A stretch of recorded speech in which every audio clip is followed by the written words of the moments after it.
Let's welcome Shanta and Mahendran. நான் செய்யற பிரியாணி மணக்கும், எல்லாருக்கும் வணக்கம்.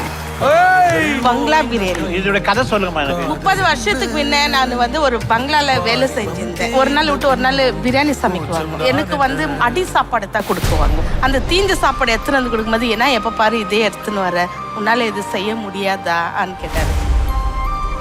ஒரு மாசம் பேமெண்ட் எனக்கு 150 ரூபாய். அந்த காசை வாங்கின்னு என் வீட்டுக்காருக்கு நான் பிரியாணி பண்ணி கொடுத்தேன் மேடம். உனக்காக அன்போட அவங்க இந்த பிரியாணி பண்ணி கொடுத்தாங்க. ரொம்ப ஹார்ட் டச்சிங்கா இருக்கு. Prestige மற்றும் Poorvika mobiles and home appliances வழங்கும் cook with Comali season 7 double trouble co-presented by Fortune Sunflower Oil, Naga ragi மாவு 100% பியூர் மற்றும் மில்கி மிஸ்ட் ஐஸ்கிரீம். ஏப்ரல் 4 முதல் சனி மற்றும் ஞாயிறு தோறும் இரவு 9:30க்கு.